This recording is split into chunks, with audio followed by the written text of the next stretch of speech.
ధర్మం మరియు అధర్మం మధ్య జరిగిన మహాసంగ్రామం. ఇది కేవలం ఒక కథ కాదు, ఇది మానవ జీవితానికి డీప్ మీనింగ్ ఇచ్చిన మహాగ్రంథం. మీరు చూస్తున్న ఈ ఛానల్లో మహాభారతంలో ఉన్న రహస్యాలు, వీర కథలు మరియు గొప్పటి జీవిత పాఠాలు మీకు అందిస్తున్నాం. సో ఈరోజు మన జర్నీని స్టార్ట్ చేద్దాం, మహాభారతంలో ఇంకో అద్భుతమైన అధ్యాయంతో. నమస్కారం. ఈరోజు మనం మహాభారతంలోని ఒక చాలా ముఖ్యమైన ఘట్టం గురించి మాట్లాడుకోబోతున్నాం. ఒక అద్భుతమైన విజయం చివరికి ఒక మహాద్రోహానికి, ఒక పెద్ద యుద్ధానికి ఎలా దారితీసిందో చూద్దాం. ఈ కథలో కీర్తి శిఖరాలను అందుకున్న ఒక సామ్రాజ్యం అసూయ, అవమానం వల్ల ఎలా కుప్పకూలిపోయిందో తెలుసుకుందాం. మనల్ని నడిపించే అసలు ప్రశ్న ఇదే. కేవలం ఒక అవమానం, ఒకే ఒక సంఘటన ఒక మహాయుద్ధానికి ఎలా కారణమైంది? వినడానికి ఆశ్చర్యంగా ఉన్నా ఇదే జరిగింది. ఈ ఒక్క అవమానం ఒక వంశాన్ని, ఒక రాజ్యాన్ని, ఒక తరాన్నే ఎలా నాశనం చేసిందో చూద్దాం. సరే, అసలు కథ ఎక్కడ మొదలవుతుందంటే పాండవులు తిరిగి రావడంతో. ద్రౌపది స్వయంవరం గెలిచి హీరోలా హస్తినాపురానికి అడుగుపెట్టారు. మరి వాళ్ళని చూసి కౌరవులకు ఆనందం కలిగిందా? అబ్బే, వాళ్లలో భయం, అసూయ మొదలయ్యాయి. ఈ టెన్షన్ వాతావరణమే చివరికి రాజ్యాన్ని విభజించే పరిస్థితికి దారితీసింది. ఈ గొడవ సద్దుమణగడానికి ధృతరాష్ట్రుడు రాజ్యాన్ని రెండుగా పంచుదాం అన్నాడు. కానీ ఆ పంపకం సమానంగా జరగలేదు. కౌరవులకేమో ఆల్రెడీ అభివృద్ధి చెందిన సిరి సంపదలతో ఉన్న హస్తినాపురం దక్కింది. మరి పాండవులకి ఇచ్చిందేంటి? ఖాండవ ప్రస్థం. అంటే అదొక అడవి, పాములు, క్రూర మృగాలు తప్ప ఇంకేమీ లేని చోటు. ఇది పంపకం కాదు, ఒక రకంగా వాళ్లకు విసిరిన ఛాలెంజ్ అన్నమాట. మరి ఈ ఛాలెంజ్ చూసి పాండవులు భయపడ్డారా? వెనక్కి తగ్గారా? లేనేలేదు. దానొక అవకాశంగా తీసుకున్నాను. ఆ పాడుబడ్డ నేలని ఒక స్వర్గంలా మార్చాలని నిర్ణయించుకున్నారు. ఇక్కడే మనకు వాళ్ళ పట్టుదల, వాళ్ళ నాయకత్వ పటిమ ఏంటో అర్థమవుతుంది. అసలు ఆ అడవిని అంత అద్భుతమైన నగరంగా ఎలా మార్చారు చూడండి. మొదట వాళ్ళ సంకల్ప బలం, దానికి తోడు శ్రీకృష్ణుడి గైడెన్స్. ఇక దేవశిల్పి మయుడు ఆయన ఒక అద్భుతమైన సభను నిర్మించాడు, అదే మాయాసభ. ఫైనల్గా ఆ ఖాండవ ప్రస్థం కాస్త దేవతలు కూడా అసూయపడేంత గొప్ప నగరంగా ఇంద్రప్రస్థంగా మారిపోయింది.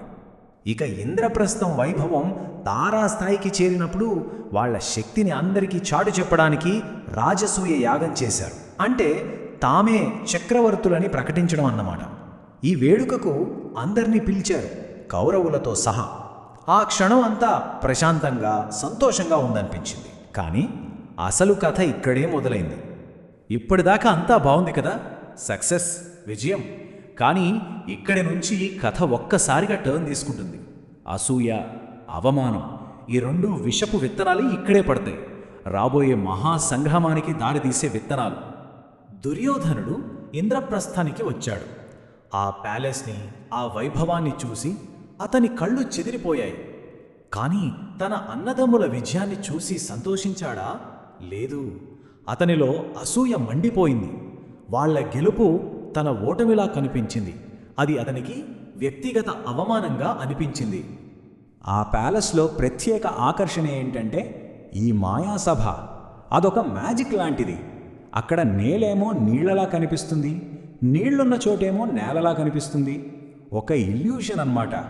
సరిగ్గా ఇదే దుర్యోధనుడి పరువు తీయబోయింది. ఇక జరగరానిది జరిగిపోయింది. దుర్యోధనుడు చాలా గర్వంగా నడుచుకుంటూ వస్తున్నాడు. ఒకచోట నీళ్లున్న కొలనుని నున్నటి నేల అనుకుని అడుగు వేశాడు. అంతే, ధభీమని అందులో పడిపోయాడు. అది కేవలం కింద పడటం కాదు, అతని అహంకారం, అతని గౌరవం అన్నీ ఆ క్షణంలో ముక్కలెళ్ళాయి. అందరి ముందు అలా పడిపోవటం, దానికి తోడు ద్రౌపది, మిగతా వాళ్ళు నవ్వాలని అతనికి అనిపించింది. ఇక అంతే, అతనిలో ప్రతీకారం అగ్నిలా రగిలింది. ఆ క్షణంలోనే అతను ఒక భయంకరమైన శపథం తీసుకున్నాడు, పాండవులను సర్వనాశనం చేసేయాలి అని. కురుక్షేత్ర యుద్ధానికి మొదటి బీజం ఇక్కడే పడింది. దుర్యోధనుడి కోపానికి ఒక ప్లాన్ గీసిందెవరు? అతని మేనమామ శకుని.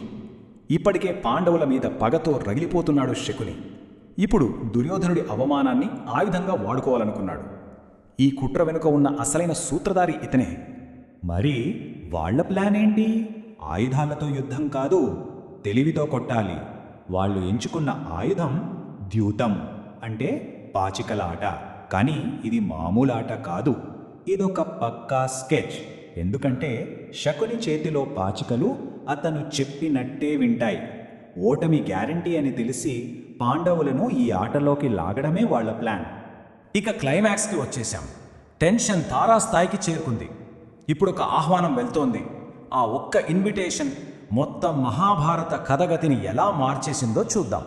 ప్లాన్ ప్రకారం పాండవులలో పెద్దవాడైన ధర్మరాజుకి హస్తినాపురం నుంచి పాచికలాటకు ఆహ్వానం పంపారు. స్నేహపూర్వకంగా ఆడుకుందాం రమ్మని పిలిచారు. కానీ ఆ పిలుపు వెనుక ఉన్నది కుట్ర. వాళ్ల పతనానికి వేసిన మొదటి అడుగు అది. ఇక్కడొక సందేహం వస్తుంది. తెలిసి ఆ ఉచ్చులోకి యుధిష్ఠిరుడు ఎందుకు వెళ్ళాడని. అది అతని అమాయకత్వం కాదు, అతని ధర్మం.